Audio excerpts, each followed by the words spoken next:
Hey guys, so I'm hoping that everybody has gotten through completing the first two chapters of their final project and that we are in a good position to complete our final projects for the semester.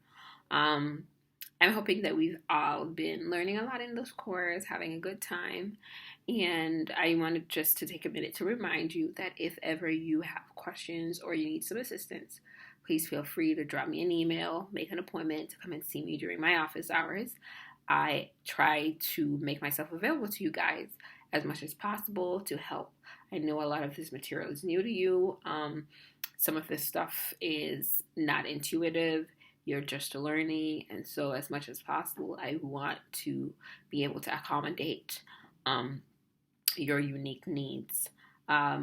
With that said, just to kind of reiterate what the final project is really about, what your job is really is to select a company or brand that um, is currently struggling or has not been doing any marketing to a particular ethnic group of your preference, and your job is to recommend propose a marketing plan for that company for reaching that specific ethnic audience that you are interested in seeing them try to reach out to.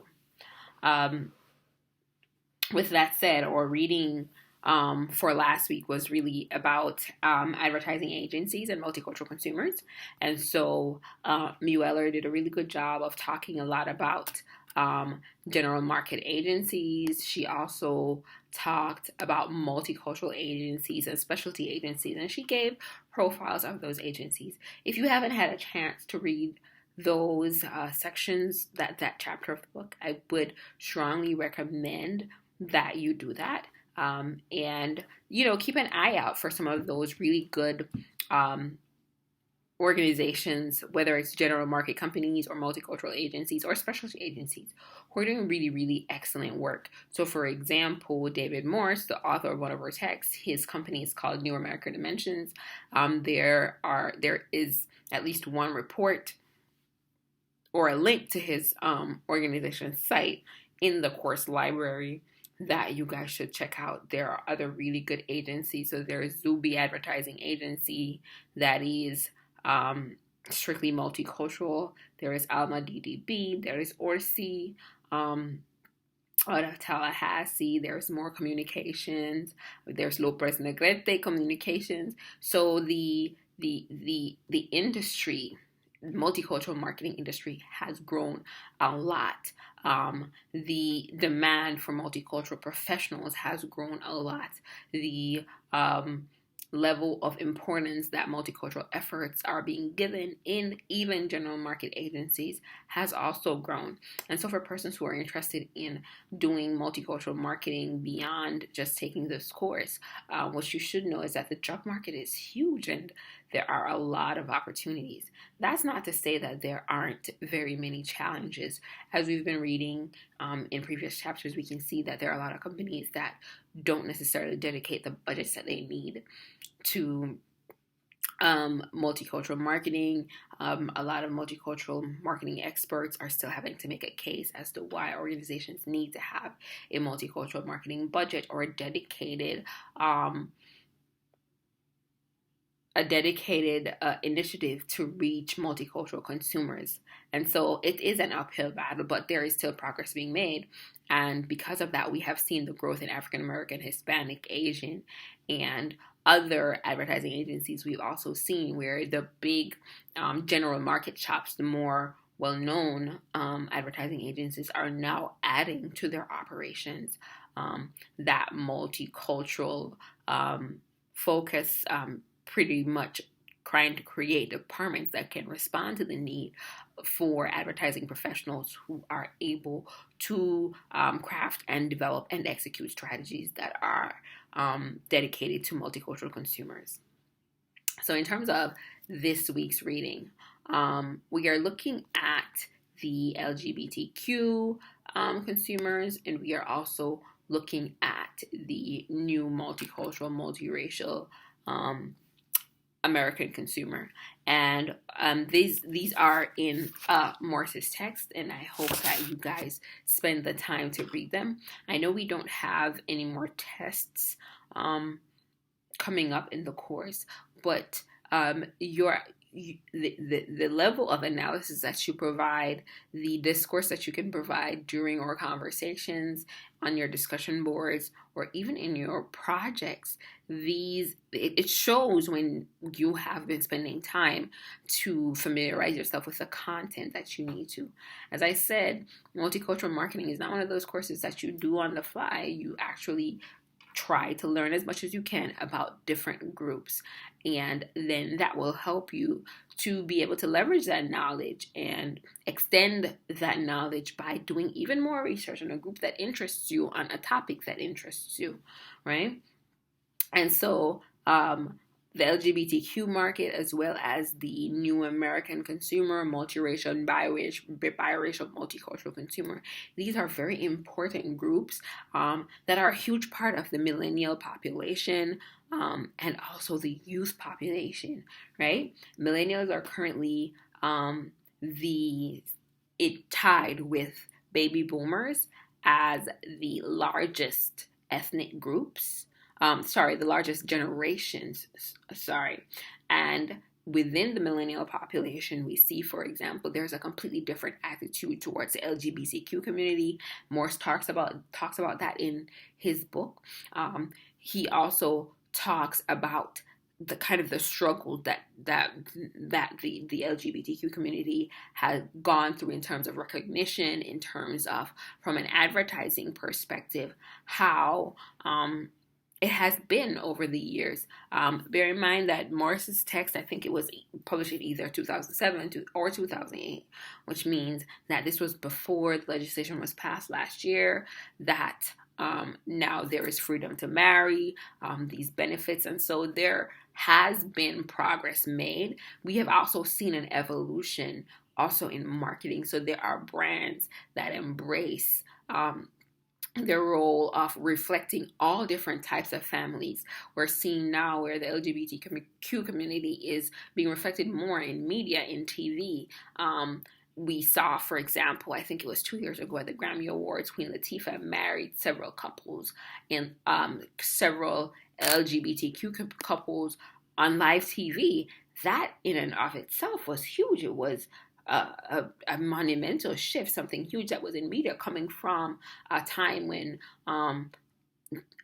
being LGBTQ was something that was a big taboo. It was not talked about, and lots of people were not comfortable talking about this, even in media. But we are seeing this now, where TV shows are now portraying these different types of families that are reflective of those realities. We're seeing where advertising agencies and companies and brands have also made a very, very strong effort to reach out to members of these communities, to market to them, and these are lifestyles and cultures as well. So culture is not just the ethnic group you were born into, but it also has to do with socialization, things that are important to you, different communities and lifestyles, right? And so the LGBT community is considered one of those communities. We have, of course, Jewish Americans, Irish Americans, right?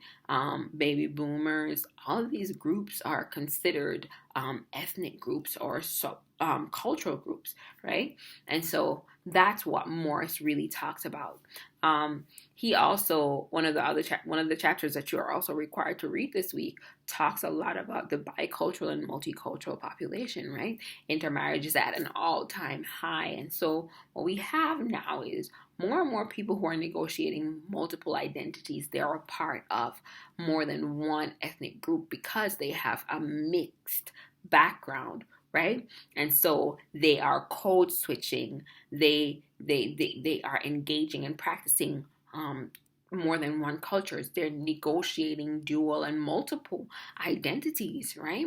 And so, and this is going to continue to be a reality in American society that's going to continue to be a part of the multicultural reality. And that is something that advertisers have to pay attention to and take into account in developing and crafting strategy and messages for the multicultural consumer. And so there is so much more that we can learn, right, about the multicultural market, about multicultural consumers beyond just, what we do in this course. And so I encourage you guys to really dive more deeply into the material.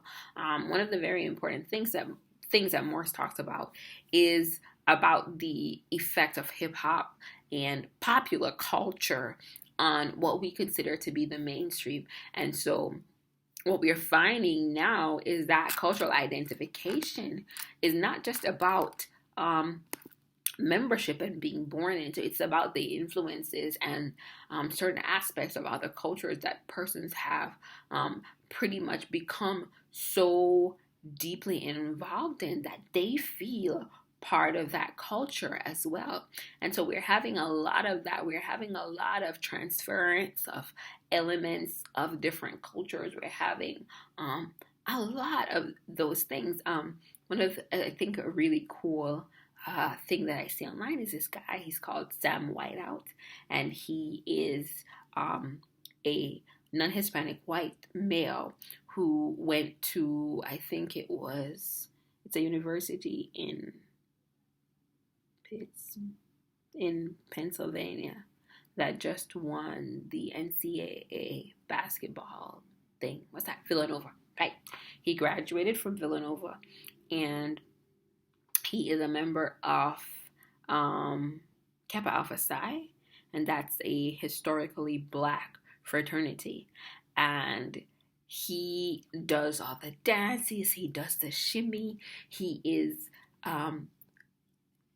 for a lot of people on the internet, and he has an Instagram page, and he's extremely popular. And you can see that he is deeply involved in the culture, and he takes on a lot of these issues. He's an activist. He does a lot of programming for disadvantaged Black youth. And so you can see that there is a level of cultural identification.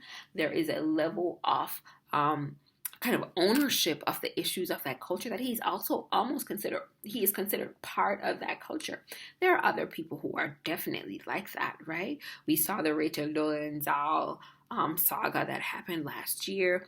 All of these things are as a result of this, basically this adoption, this wide distribution of popular culture that has resulted in a lot of people pretty much absorbing, learning, identifying more with other cultures than they do with the cultures that they were born into. These are the people that are the new America. These are the people that are part of the reality that marketers have to face. And so when we think about multicultural, it's not just about different ethnic groups in the traditional sense of the racial categories that we have created for people, but it's also about these groups where people are self-identifying and drawing closer to cultures that they have become familiar with over the course of their lives. And so, as I said, I want to encourage everybody to go ahead and read the chapters. I won't rehash the content because, again, it's there for you guys to read. The chapters in Morse are really, really short and actually cool because they're written in a novel type format. So it's not really like a textbook type of explanation. So I expect that you guys will have a good time reading Morse's book. Check out his website, New America Dimensions. He has a marketing research company. He is awesome. So I suggest that you guys go ahead and spend some time reading those chapters and also checking out his website.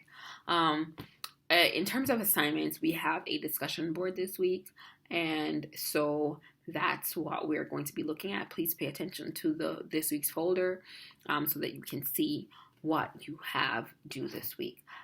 in terms of final project, as you guys move closer towards the deadline for the final project, I expect that people are getting deeper into the project, that you are doing your research, that you're not waiting until the last minute to try to throw everything together, because again, you will probably have a very difficult time completing the project and doing a really good job on it if you don't necessarily put in the work that you need to doing your legwork.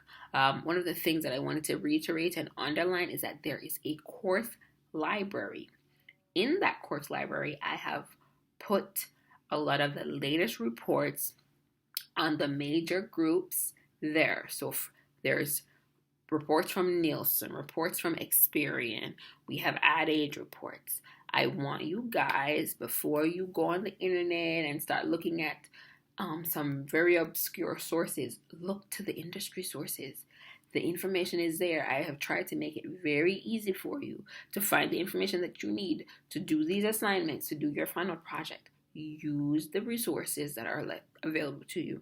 Okay? If you have any questions, please feel free to send me an email and or make an appointment to come and see me in my office. Again, I hope you guys are having a good time in the course, and I look forward to talking with you again soon. All right, take care.